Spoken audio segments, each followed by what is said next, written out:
This is Governor Bob Ehrlich. Good day, doctors. George Allen here. Good day, doctors. Go! You're watching Dr. Politics.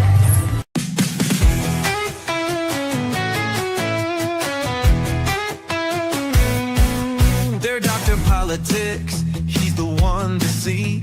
Breaking down the news with sharp analysis. From Congress halls to campaign trails, he tells the truth when all else fails. They're Dr. Politics. Dr. Politics. Exposing the spin, the lies and tricks. Dr. Politics. Dr. Politics. He calls it straight, no politics as usual. Love from backroom deals to primetime fights. He sheds some light and sets things right. Debates, elections, policy. He cuts through all the DC sleaze. Oh, Dr. Politics, he's got the facts. Dr. Politics, no holding back. Dr. Politics, go away.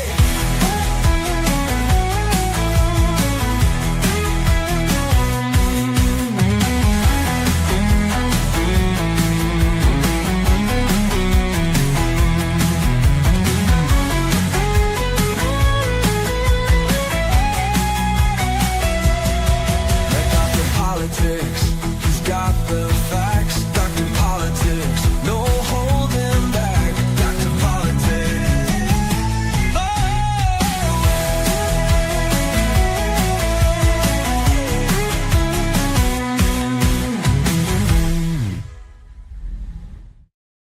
Hey, it is now March 7th, 2025. 10 more days to get your Shamrock Shake if you haven't gotten one.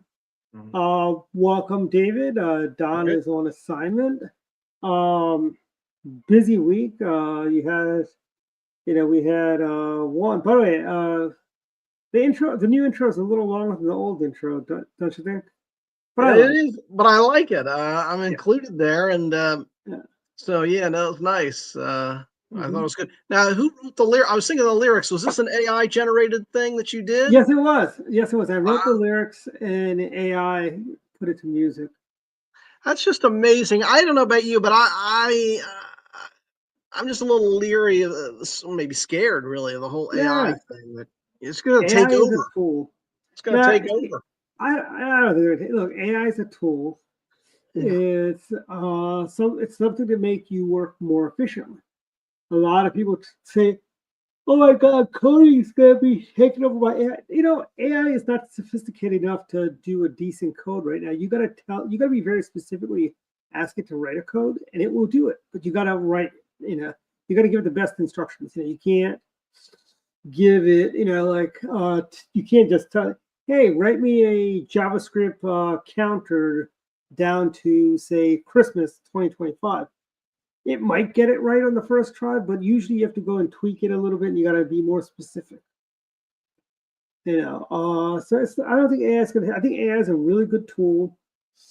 I mean, here's the thing about AI writing the jingles. It's like the hardest part is writing the lyrics. I could take my guitar out of its case and record the music myself, but nobody wants to hear that. So. But yeah, I mean, it's I think it's good. I've seen a lot of people do a lot of clever things with it. Yeah.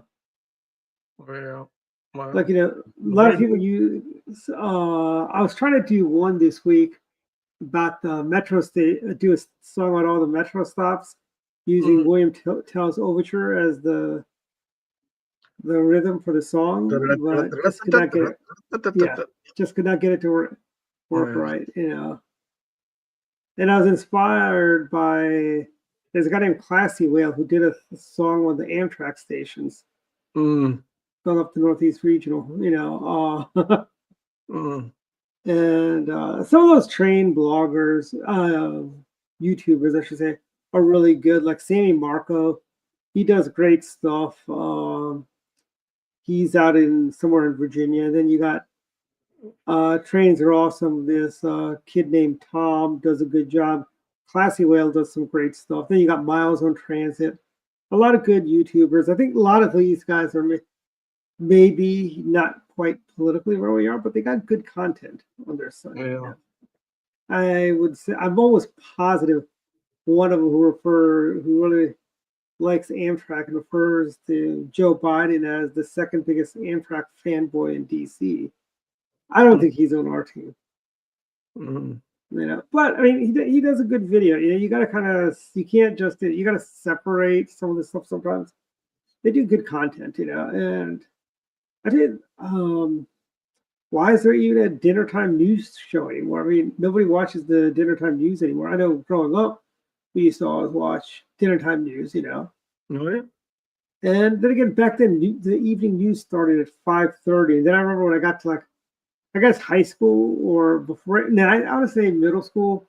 They Yeah. started doing the 5 o'clock news. Then Yeah, I think when I was in high school, they started doing a 4:30, which Yeah. morphed to a 4 o'clock. So they're doing like local news from 4 to 7. Yeah. I mean, if you remember, local news used to end at 6:30, and you'd have world news at 6:30 to 7. Yes, right. Or one of them started at 7. I forgot which network that Yeah, would go to 7. CBS News, Walter Cronkite was on at 7. Yeah. But Chandler and Brinkley were on at 6:30. As Yeah. ABC News with Frank Reynolds was on at 6:30. And I think it all changed after the Gulf War. That's when the Gulf War, they started doing all the networks started doing their live show at 7. Yeah. We do 6:30, I guess that's right. Although Yeah. in the Baltimore market, Walter Cronkite was also on at 6:30. Okay. Because Well, interesting thing is, well, you mentioned the Gulf War changing news. That's true, but remember, we didn't have all the outlets we do today, right? Because you had CNN. That's true, but no Fox News. watching the networks. Yeah. And we definitely had no Fox News then. Yeah. Yeah. And the thing is, NET wasn't even around. That was just an idea in Paul Yeah. Weyrach's head at that point. yeah, Yeah. and Jeff Kors or whoever the big funder was. I forgot it Yeah, was Jeff Kors, yeah. Yeah. Didn't they have studio? We had a whole floor named after him, didn't we? Or a studio? Or No, yeah, we did. yeah. And then, then we also had the Kriebel Center. I think Bob Kriebel may have had something to do with it as well. Yeah. And see, I worked for Leadership Institute, and a lot of these folks had given to us as well. Yeah. So I knew some overlap in name. We had the Morton Blackwell studio at NET, remember? Oh, did we? Okay. The main studio was the Morton Blackwell studio. I remember I would produce his, he'd do a commentary, and he'd come in, and I'd help him on the commentary. And then, who was the other guy that did the commentary? You had Paul Beckner did a commentary. That's right. That's right. I remember. Phyllis Schlafly, and Beckner was at Citizens for a Sound Economy. You had that's right. Paul. I can't think of the other Paul's name from Cato. Okay, but I remember Beckner, and in fact, didn't he marry someone who worked at NET? Maybe eventually. I thought he'd married someone there. I know. What's his name? He married Bernadette. Okay. Bernadette something or another. Pasco. Okay, I think I remember. I think that's Bill Pasco. Yeah. Okay. Do you know who friended me the other day on Facebook? Well, I friended her, but she responded. I hadn't seen her in years, and I probably never will. But she's a friend on Facebook, Paige Ralston. Remember Paige? I remember Paige. Yeah. She friended me on Facebook, so she said, "Oh, yeah." really? Very cool. We should. You should ask her if she should come on. Yeah, I will. I'll send her a message. But I think she was related. She was Jay Danforth's chief of staff. Oh, was she? She also was the daughter of General Ralston. Remember General Ralston? Yeah. Because that's Senator Jay Danforth of Missouri. Okay, She was I like didn't his chief of realize staff, that. and then she came from there to work at NET. Oh, okay, I didn't know. Because remember, he became he got a job in the Bush administration, maybe, or no? I don't remember, but maybe. Yeah, But, we had some interesting folks. Yeah, I think Paige Ralston and I were LinkedIn contacts. I know that. All right, yeah. Well, I don't know if she remembered me, but well, she said yes on my Facebook. Do you know who else befriended me the other day? Baron Trump. I think that's a fake account. Okay. Hey, Baron Trump accepted your friend request. I was like, okay. That's I think that's a fake account because I've seen that going around. I can't imagine Baron Trump is randomly adding people. Well, he might. Apparently, he's very tech sort of savvy. He might be. Yeah, but he's not gonna. I just don't think it's him. You know. And you know who else is a friend of mine? Amy Coney Barrett. We had a bunch of mutual friends, and I sent a friend request. So. Yeah, she. I don't know if you listen to WMAL in the morning. Maryland resident and former D.C. prosecutor Joseph Geneva was trashing her a little bit. Yeah, she's been taking a lot of heat from the right. I don't know her total voting record, but she's been siding with the left and John Roberts enough that there's caused some concern. I don't think she's a David Souter, but I'm a little, we get a little concerned. The thing about David Souter to remember, he wasn't just a squish. No. He was a part of the liberal bloc. Yep. It was more than just kind of squishy. No, yep. It was a reliable liberal vote. Mm-hmm. And we have HW to thank for that. I mean, he could have picked Edith Jones, but he went with. Well, evidently, the story is, I know a little bit about the inside story from a source, is that John Sununu said he's going to be great. He'll be perfect. Yeah. Well, we didn't have the Senate at the time, and the theory was that we'd have a battle. Bush didn't want a battle, really. So because remember, he came in after we had Ginsburg and Bork. Okay, that's right. Yeah. Well, but that was pre. But Ginsburg and Bork were Reagan appointees. Were they? Or Ginsburg failed. Bork went down. Ginsburg went down. They came up with Anthony Kennedy. Kennedy was a Bush appointee. No, Kennedy was Reagan. Bush's appointees would be Thomas and Souter. Thomas was good. Souter was not. David Hackett Souter. So Reagan's would have been O'Connor, Scalia, and Kennedy. Oh, so it was Reagan in '87. Okay. The only one that was good there would be really a Scalia. Kennedy was kind of squishy. O'Connor's kind of squishy, but not bad. But I think Kennedy had the good sense of resigning when there was a Republican president. Yes, that's correct. Yeah, he did. Unlike Souter. Yeah. Well, Souter wanted to go to the Dem. The other one who was bad was in our lifetime would have been John Paul Stevens, who was appointed by Ford. And Stevens turned out to be a reliable liberal, but here's the thing. That wasn't an accident. Ford knew he was a liberal, but Ford had great respect for his legal mind. President Ford was a liberal too, okay? Remember, President Ford, you know what he headed up? He headed up Republicans for Choice. That was Jerry Ford's, whole thing, And Jerry Ford. The only reason he got to be VP is because he's the only one that could have passed confirmation, because he has to be approved by the Senate. Yep. And he's the only one, because I think Nixon, if he had his choice, he would have picked someone other than Jerry Ford.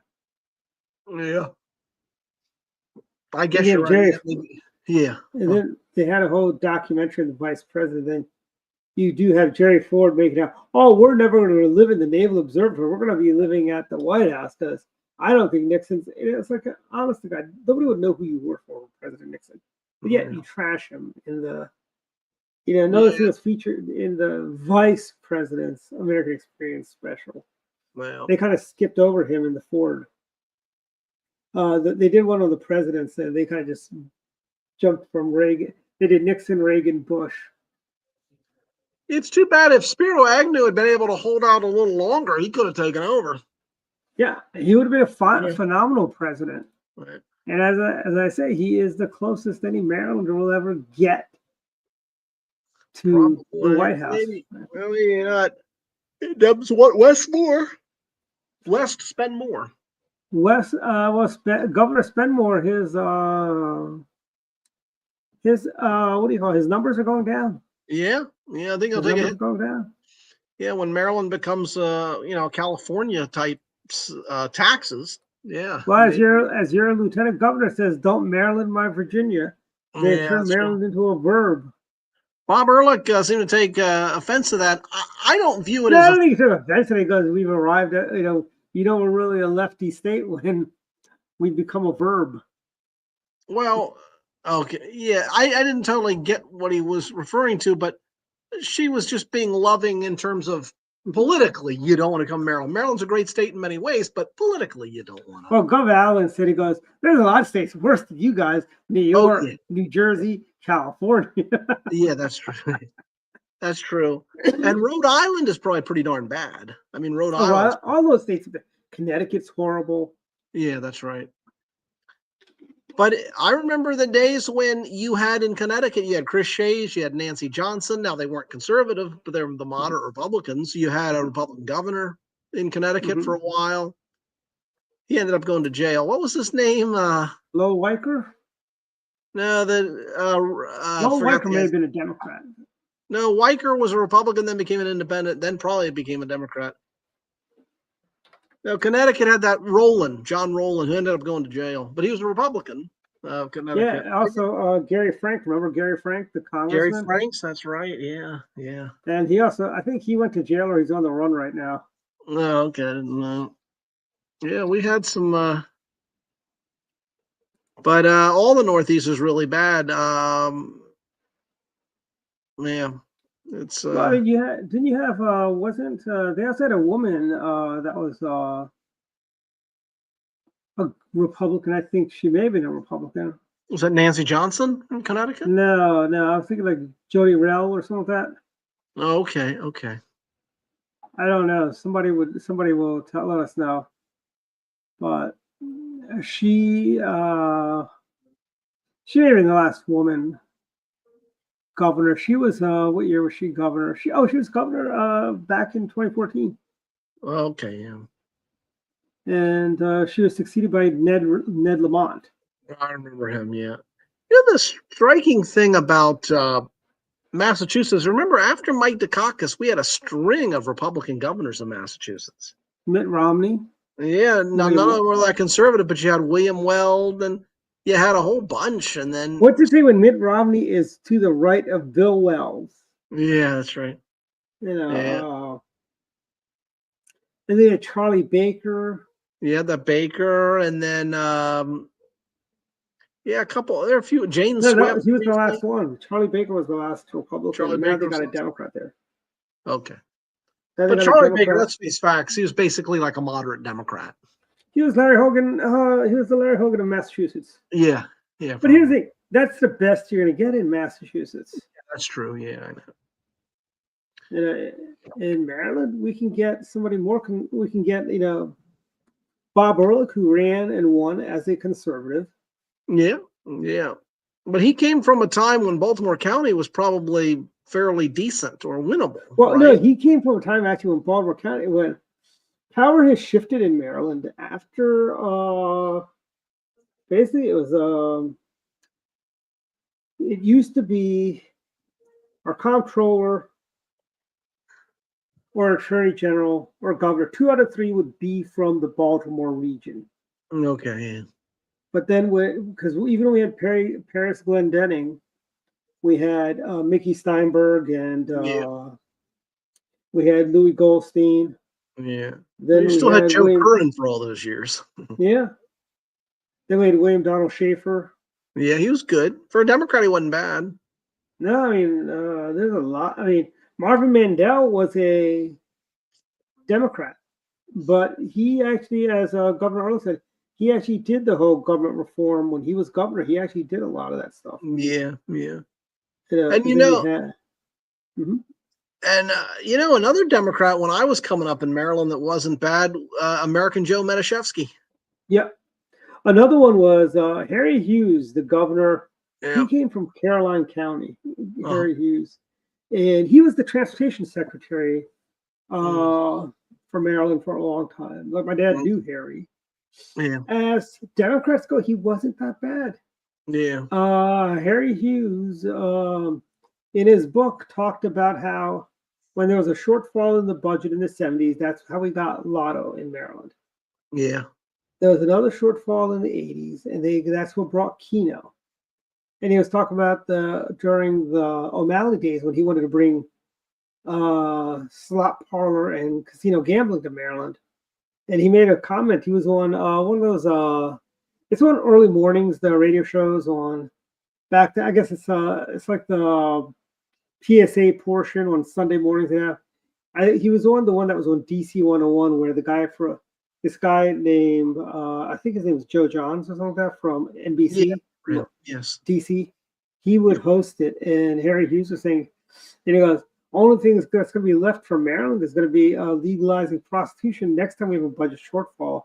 He mentioned how and he talks about it in his book. He goes, why are we spending all this money and when we should be cutting spending? He goes, and again, I don't think he could ever get elected as a Democrat today in Maryland.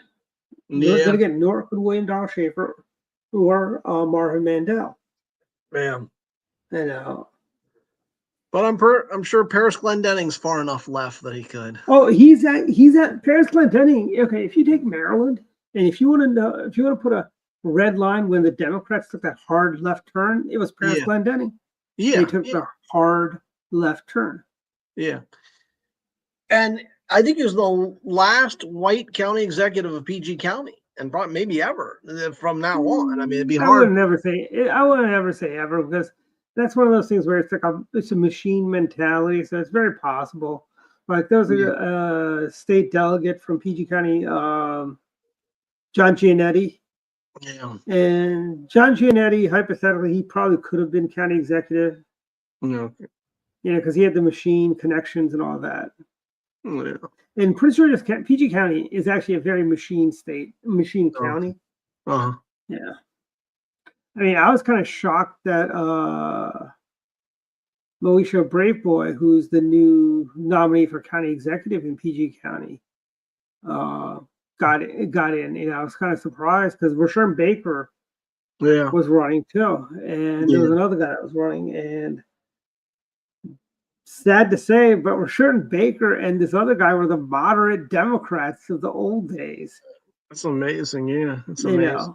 Yeah, and this one was blessed by Wes Moore. Yeah. Uh-huh. Yeah. So, but Maryland politics is very fascinating. Maryland politics I really wish Governor Ehrlich or somebody would write a book about Maryland politics and how things go on post-war Maryland politics. It's a very fascinating way how things in Maryland were done. I mean, Maryland, for the longest time, and they kind of messed this up, I want to say it was after the redistricting of 1970 is when they kind of offset all the apple carts. But prior to that, Maryland, every county had one state senator. Yeah. And the state delegates were by proportion. Okay. So Montgomery County would have all of their delegates within the borders of Montgomery County. Mm. What happened in 1970 is we had a congressional seat where the Democrats in Annapolis couldn't decide what to do with it. So they turned it into an at-large congressional district. Mm. Thereby, Maryland had 2 senators and a congressman from Maryland, an at-large congressman, plus your own congressman. So you had 4 people representing you. And it was great until it went to the Supreme Court because Maryland's defense was, hey, look, just like the United States, you have a senator and you have each state has representatives by proportion, and you get 2 senators. We have 1 senator, and our members of the House are done by proportion. And basically, the long and short of it was, counties don't make up the state. The state draws the county lines, and that is why Maryland is all messed up. Because if we had it that same way, we'd have close to a majority in the state Senate. Because all of those Western Maryland counties and the Eastern Shore counties would all have. We basically have all the states that the Republican wins, except Montgomery PG and PG Charles and Baltimore City. Yeah, all those other red states would have a Republican state senator. Yeah, that's true. Yeah. In the House, we wouldn't be that well because PG and Montgomery County, Baltimore City would kind of run the tables there. Yeah, that's true. population wise. But the Senate is where we could actually have some effect, on that if we had look again. And I don't know why we could have even done 2 senators per county, frankly. Yeah, I agree. But I mean, in Virginia, you guys have single member districts, right? For the House of Delegates, they're single members. They're not. Yeah.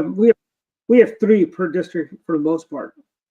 Yeah, in our case, it'd be a single member district. You'd have 100 in the House and 40 in the state Senate. We have too many in the House and too many. Yeah, your house is bigger than ours, isn't it? How many house? And you got a smaller population. Yeah, we do, but we have 3 seats for each legislative district. Like so voters when they go to vote, they get a choice. I mean, how's this work? You can vote for 1 Democrat, 2 Republicans if you want. You can vote for all Republicans. You can vote for all Democrats. You can split your vote. Okay, wow. And that's what a lot of we have. In Maryland, we have. I want to say House members. I think we're like total is 248 or something like that. Okay.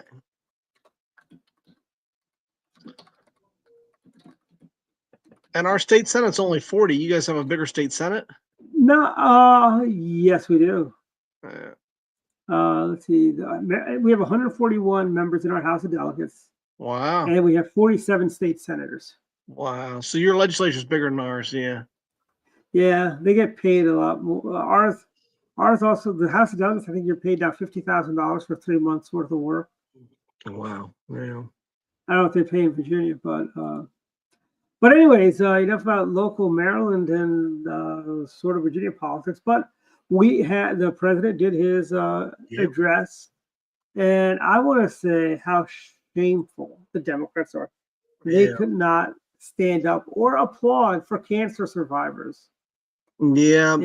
They could not do anything, For me, the stunning thing is I'd never seen signs. They had their little bingo signs up. Yeah, I've never seen that in the House. I don't remember State of the Union or a State of the Union type speech, a presidential address, where they would have members be holding up signs. I don't ever recall that. Well, I think the only time I remember was when Joe Wilson shouted out to Obama, "You lie." Yeah, I remember that. And that was about it. You had the clown show walk out, and then they find out, oh, nobody saw them walking out. So I was like, maybe we should.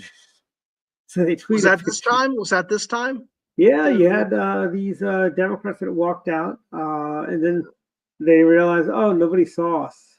Yeah. And it was ridiculous. That I think holding up signs is not good. I understand they figured they'd do it because they wouldn't speak out, but I think it's very juvenile to hold up signs. And here's the thing: the Democrats were criticizing the president for calling people out from, when he was giving the speech, right? Yeah.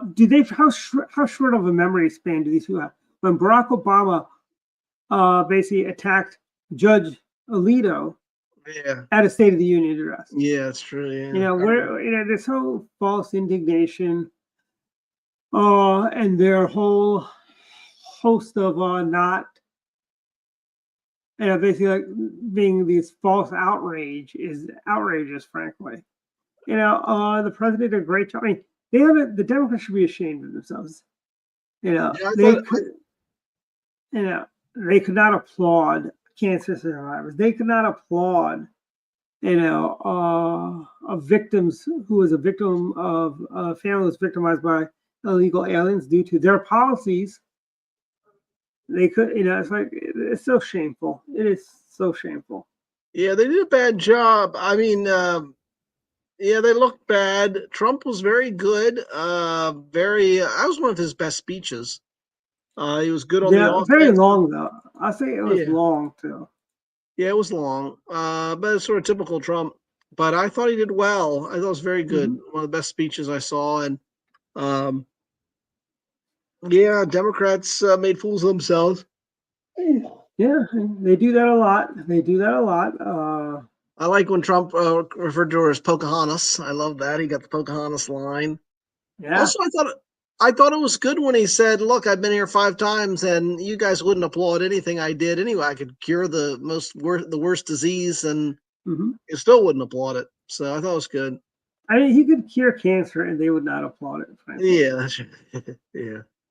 And that is the saddest part about this whole thing. Yeah. But I thought he did well. I gave him an A on that one. Yeah, it was an excellent speech. But I think one of the lowest points, though, not in this time, but close, was has to be the State of the Union where Nancy Pelosi ripped up his speech. Mm-hmm. That has to be the lowest. I also love the fact that Al Green got kicked out. It is that kind of reminded me back when I was in 4th grade. Yeah. We had some people come and do some performance, and I remember one of the performers kicked out a kid. I'm like, that is so great. And I thought of that before the State of the Union. I go, I wish President Trump would just kick out some of these Democrats if they act rowdy. Oh, the Speaker of the House. Get out of here.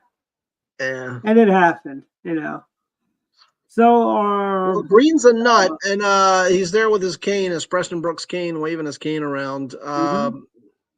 But then he went outside and started yelling and then I heard after he went outside, he started shaking his fist at the moon.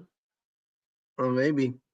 But he got censured, but I was surprised only 10 Democrats voted to censure him. I mean, think that it'd be a lot more than that. I can probably guess those 10 Democrats who did vote for censure.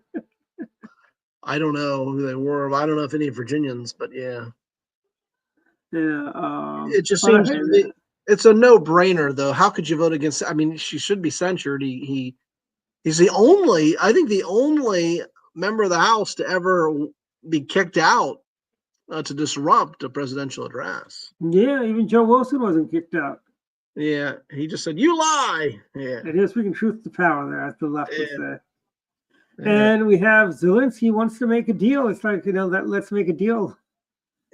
Yeah. Well, it's good. Trump's right on that. I think you got to try to push for a deal. It's going on long enough, and we're not really going to continue to pump money into that. So there's no real reason to keep it going. I'm not sure if it happened or not, but I think there's supposed to be some executive order that's being signed to basically shut down the Department of Education. Yep, that's good. I'm glad. It's about time. Jimmy Carter's the one that got that done. Well, I'll tell you, okay, I have got mixed feelings on this. Okay, you do one of the obviously the Democrats have abused the Department of Education, but when we send it back to the states, okay, this is what might happen. Good possibility. How do we tell blue states like California that are going to push their woke agenda down the, how do we protect those kids? If we have a smaller DOE that we can use as leverage, saying, hey, you want to teach woke policies and dystopian theories? Well, then you're not going to get any transportation dollars. The same way how we got states to bring down the speed limit to 55 and raise the drinking age to 21. Elizabeth Dole. Yeah. Yeah. Is she the one that was she the one that pushed for that? I thought it was more of like a MAD thing. That was MAD and SAD. MAD probably pushed it, but Elizabeth Dole was the Secretary of Transportation, so that was the. And Jimmy Carter got our speed limit down to 55 because he thought it saved gas. Yeah.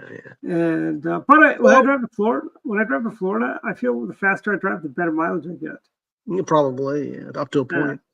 I was not to interrupt you, but I was in Montana when they got rid of the speed limits in Montana. Mm-hmm. And so you just, as long as you're not reckless in the driving of it, but I don't know if they changed that, but I remember being there where no speed limits in Montana. Well, in the great state of Florida, you can drive at, as I say, the right lane is for people driving 75, the middle lane is for 85, the left lane is 95 plus. Wow. And if you have 4 lanes, the 2 left lanes are 95 plus. Wow. I don't know. It seems a bit fast to me. Nah, it's fine. You don't want to outrun your headlights. You don't outrun that. It's fine. Florida's great, But I think with the Department of Education, the concern there is that, well, they're not really educating any children, number one. And number two, they're just full of lefties for the most part. Well, also test scores have gone down since the creation of the Department of Education. Actually, test scores have pretty much been flatlined since 1972. And that is when SAT scores were at a record low, and they kind of said, "Oh, we need to do this, we need to do that." Okay, and if you look at the numbers, it's a flat line from 72, and is the patient dead? I'd say yes. It is yes. The patient is dead. And you've got it's crazy, And by the way, it's fun. Another thing that every single Democrat voted to have biological males in women's locker rooms. Yeah, that's right. Well, they're killing it in the Senate, right? Because the filibuster. Yeah. Which is interesting because 4 years ago at this time, Democrats wanted to get rid of the filibuster. Now they're probably happy they have. I think, yeah. And well, but we got the Lake and Riley passed. Mm-hmm. So you had enough Democrats to support that. Mm-hmm. I'm writing. I don't know how these Democrats, when they go home, how are they going to answer their constituents? I mean, you got Democrats from Nevada, the senators from Nevada who basically voted for this. You got some red state blue senators, that are going to go home, and they got some explaining to do. Yeah. I agree, but I don't know. I don't understand it myself. I just think if they want to try to move to the center to moderate a bit, it's just kind of odd. Well, I mean, you saw what happened to John Warner on Fox. Or Mark Warner? Mark Warner, yeah. On Fox, where he kind of said, he praised the president. He went to NBC. He's on MSN. They actually go, "Would you like to clarify your statement you made about how it's good that the borders are secure," or something like that. And Mark Warner says, "My bad. I should not have said that."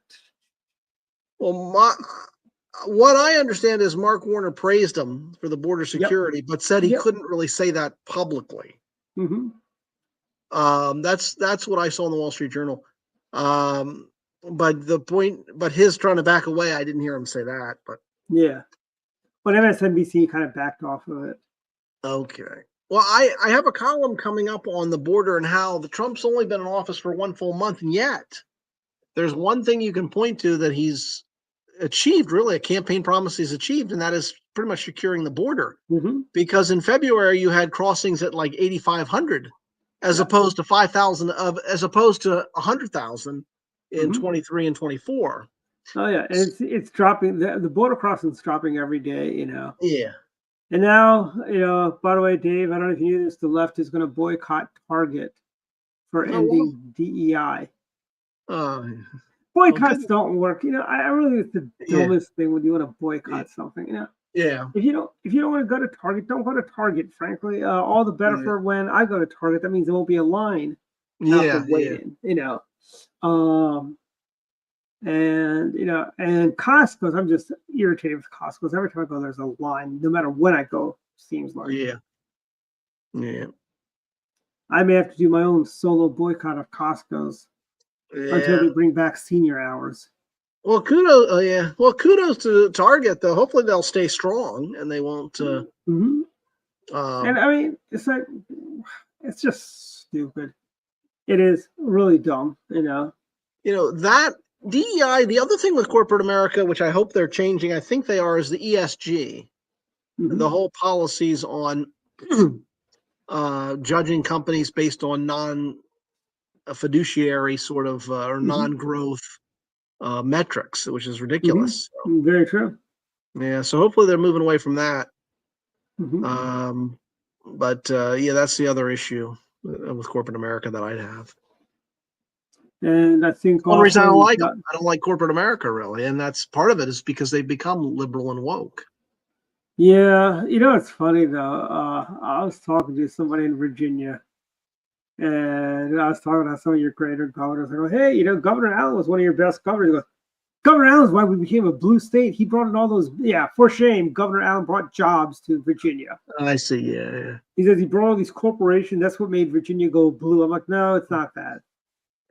Well, for me, the problem is, and I've said this probably many times, it's the Silver Line. They expanded the Silver Line into Loudoun County, into Tyson's.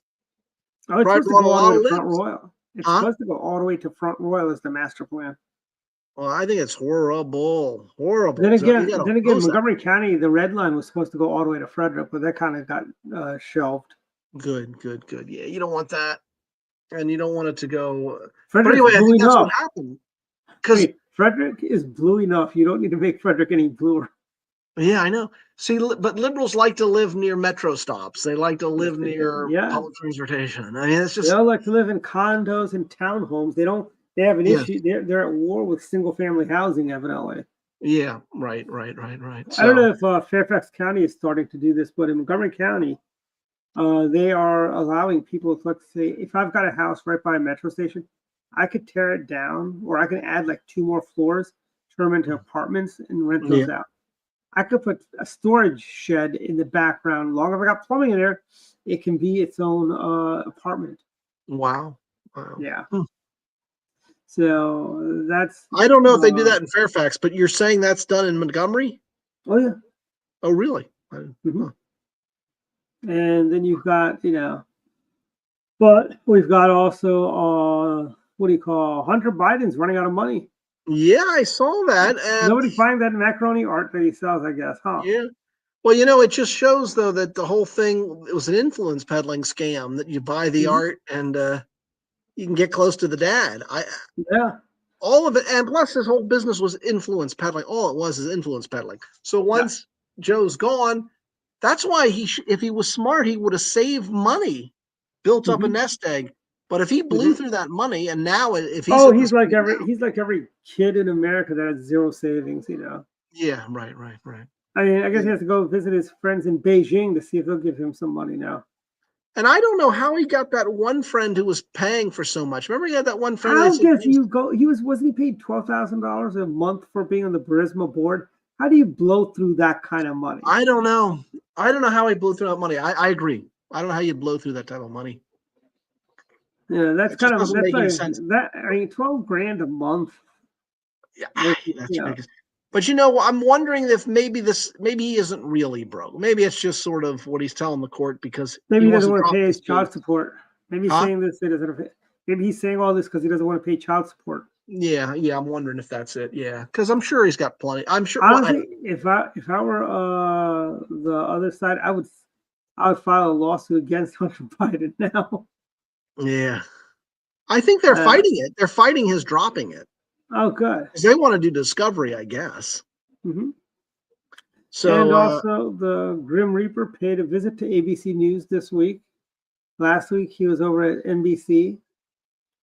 And there's a lot of layoffs at ABC News. By the way, just one last point on the Hunter cases. I remember. Remember, though, he's got legal expenses, and that can add up. I'm just trying to think how he could blow through all that money. But remember, he was going through that legal case against him by the feds. And he was paying Abby Lowell, and Abby Lowell can't be cheap if you have Abby Lowell as your lawyer. Yeah. So, but in terms of ABC, I think the network news is probably going to be dead. I think all of it would move to cable, I'm assuming. So I think ABC. Honestly, those networks could sell that time slot to infomercials. Have Emeril Lagasse peddle his oven that he sells, and they'd make more money and get better ratings than probably the evening news, frankly. But who destroyed network news? I think it's Dan Rather. Dan Rather destroyed the network news because of his fake story on the Bush George W. Bush. Yeah. And I think he destroyed it. He destroyed the network. CBS News, my father worked it for CBS. It was great under Edward R. Murrow and Walter Cronkite. They built up this great network. Well, Cronkite, let's not romanticize Cronkite so much. Cronkite was a hardcore liberal. Yeah, he wasn't a conservative, but at least at the point he came across, at least people would believe him. They thought he was sincere. They thought he was honest. Yes, he was a lefty. Remember, it is Edward R. Murrow and Walter Cronkite's CBS that gave us the famous 60 Minutes Westmoreland interview where they were sued, and they had to pay out a lot of money for that case. Yeah. But it wasn't. I know it wasn't until Rather where their credibility then was finally destroyed. Yeah.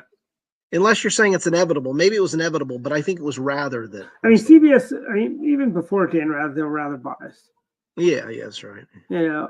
Too bad Don's not here. Don would back me up on that one because I told Don that's his invention. But when I was young, first king of all politics, I got a rather biased button, and that was an aim thing. Trademark, yeah.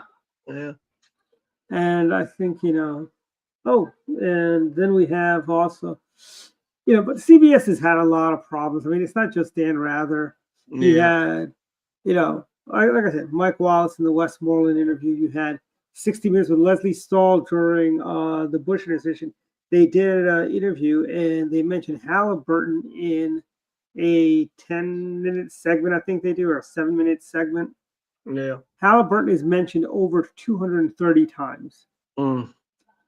It's the one they were talking about Syriana and how, because Syriana is that fiction, it's supposed to be Saudi Arabia, and the company there is supposed to be Halliburton and Dick, because they got a guy that looks like Dick Cheney who was in the movie The Day After Tomorrow. Yeah, CBS has had a pro. I mean, I want to say Brinkley and Chancellor on NBC were more fair than Cronkite. Yeah. And Frank Reynolds wasn't that bad at ABC either, but nobody. Yeah. ABC is the Chrysler of the TV networks. You got General Motors, which is CBS. Actually, as GM would be, CBS would be GM, and Ford would be NBC would be Ford, and then you got Chrysler.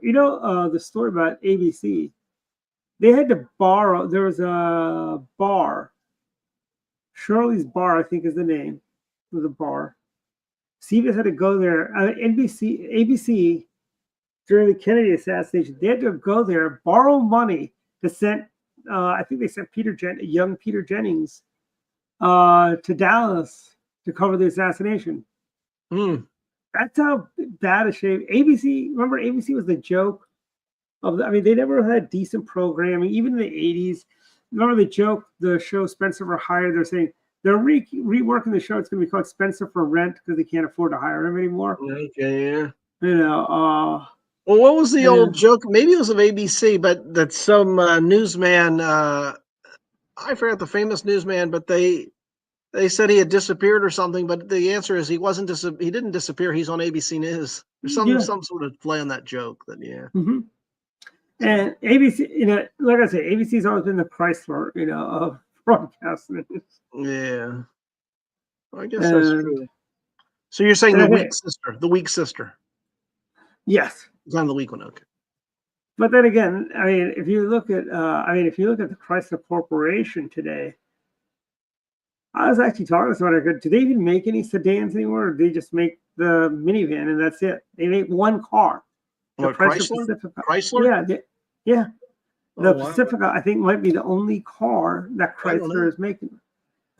I don't think they make they were going to have something called the Citadel, I think, which was supposed to be the high end, or the Aspen, which was the high end SUV. I don't know. But I think Chrysler. I remember as a kid, my father had a K car. Remember the K car? I do remember the K car. He liked it. I think my father liked it a lot. We also had a Granada. Remember the Ford Granada? Yeah, and they also had a Lincoln Versailles, which was based on the Granada. They also made a Lincoln Versailles, which was supposed to be the competitor of the Cadillac Seville. Yeah, Chrysler makes 3 cars right now: the Voyager, all right, the Pacifica plug-in hybrid, and the Pacifica. Okay. Well, if they're good at those 3, even if it's only 3, if you can master, it's the exact same car. Those are just 3 different trim levels they have. It's the exact same car. Yeah. And I think that's why nobody's buying Chryslers anymore. And I think it has to do with more Stellantis too.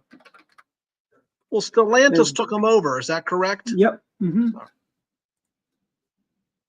And even look, Dodge is only making 3 cars. They got the Charger, the Hornet, and Durango. But what do you think now? The difference. What do you think now will happen now that the EV mandate is done? Right? There's no EV mandate. I'm hoping people will stop this silliness and not want Yeah. to buy EVs. Frankly, Right. That's what I'm wondering. Well, that's what I'm wondering. Is that what you think will happen? That's Yeah. sort of not the death I think knell of the electric, but at least, yeah. Yeah, I mean, honestly, I think if somebody wants to buy an electric car, go buy one. Right. If you want to go buy a hybrid, go buy one. If you want to go buy a gas-powered car, go buy. If you want to go buy a diesel car, for God only knows why you'd want a diesel, frankly, after GM's experiment with diesel in the 70s and 80s. Yeah. The GM diesel was so bad that people were actually converting the diesel cars to regular gas cars. Yeah. I don't know. But yeah, so it's an amazing thing. But don't you think then prices will come down maybe on electrics? Yeah, I mean, you can still. I said you can still buy. You can buy an EV if you really want for about $35,000-$40,000. Yeah. I think the Kia EV6 is the most inexpensive EV car in America at about. I think it's about $34,000. Okay. And it's not a bad size. It's probably about the size of a RAV4. Yeah. Or a Highlander size, something in the. Yeah. And we've got also, but the price of cars, they're getting up there. Well, good news. The gas prices look like they're coming down a bit. Yeah. I mean, I've seen prices at the grocery store fall down, not as much as I'd like to see, but they are coming down, Yeah. By the way, this weekend, reminder, spring forward. That extra hour of sleep we found last November. Are they going to get rid of, are they going to just return to daylight savings time and get rid of the standard time? Yeah. That's what I hope. But that's what I hope. They get rid of standard time because I like daylight savings time. But then there's about 47% of the country wants to get rid of daylight savings time, so we'll have the sun will be up at 4 a.m., which I don't like that either. Yeah. That's basically probably being pushed by big blackout curtain makers. The industry that it's big blackout curtains that's pushing for that. Because then you have to buy those blackout curtains to keep the sun out at 4 o'clock in the morning. Yeah. But I like it better, lighter in the evenings, frankly. Maybe it's just because I work and I can't go running in the middle of the day. Yeah. And you come evening times and go running in the evening. It's still light to about 8 o'clock. Sometimes it's light to 9 o'clock. So. Yeah. But we are, getting close to final thoughts. So, Dave, why don't we start with you? Final thoughts. Well, as I maybe said, I was in Washington County, Maryland last week. Excellent event. The Republican group there. I'm coming to St. Mary's to push my book at the end of the month. I'll get you the info on that. And tonight, I hope to have a Substack piece up. David Shepard at Substack. And it's basically on the fact that Trump already has had a huge effect on the border. And ordinarily, a president, it takes them a long time before they can really enact their agenda, reverse the bad stuff the previous person did. But in Trump's case, in a month, if you look at the drop in border crossings, he's already had an effect. He's already kind of achieved a promise. So I think that's pretty amazing. Promises made, promises kept, That's right. So that we all should be happy about. And otherwise, doing okay. I'm looking forward to the warmer weather. It was kind of nice today, so hopefully. Yeah, it's gonna be nice tomorrow too, which is good. But say bye to winter, and then spring training. I guess is spring training underway. Opening day is coming fast, approaching. Well, we'll see how the Orioles and the Nats do this year. The Orioles open up to the Boston Red Sox this year. All right, good. At home? Yep, at home at Camden, yeah. Okay, good. So otherwise doing great, Dwight, and I guess back to you then. Yeah. So it's been a good week, a lot of good things have happened. The FBI building is up for sale. Yes, yeah, that's interesting. As is a number of other government buildings soon, because I understand that we're getting rid of a lot of those. Let's see. There are some great articles on the Montgomery County Reform Club website about everything from analysis of the president's speech to all the craziness going on in Annapolis. And there's really sad times in Annapolis. What really would be great is if we had Governor Ehrlich run for governor again in 2026, frankly. That'd be great. And he's still young. He's still spry. He looks good. Yeah. I mean, Bob Ehrlich still, I saw him the other day, not to interrupt, take up your time, but he still looks great. Yeah. Still looks good. He is doing very well. We've got, we got basically, you've got Governor Moore and his tax hikes vendetta. He blew through the Hogan surplus faster than Glendenning blew through Ehrlich's surplus.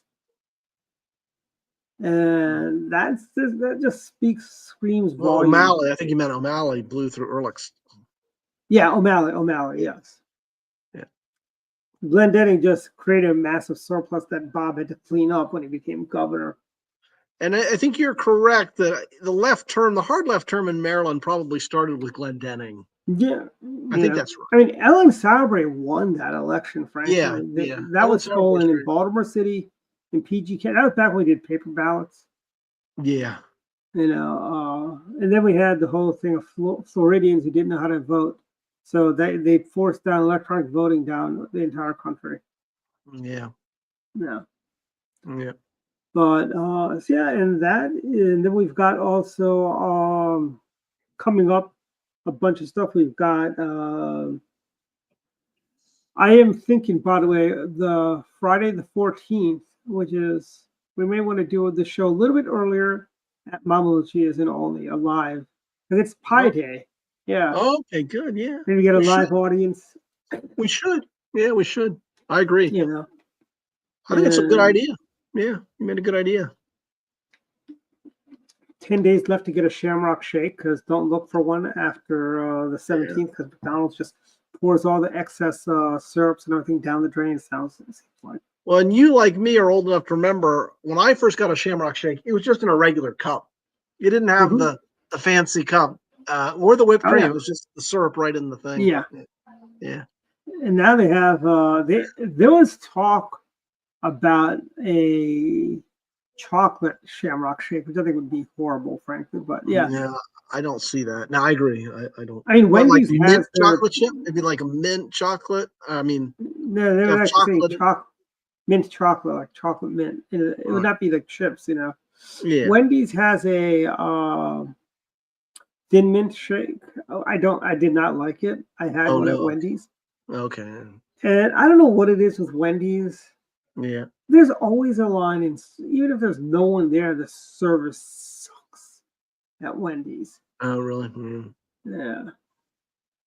Well, Wendy's was famous for their Frosty, but I think they got rid of the Frosty. Nope, I don't know if they brought something. You can still get a Frosty. Okay, because I remember when I was there last, I didn't think they had the Frosty anymore. No, they do.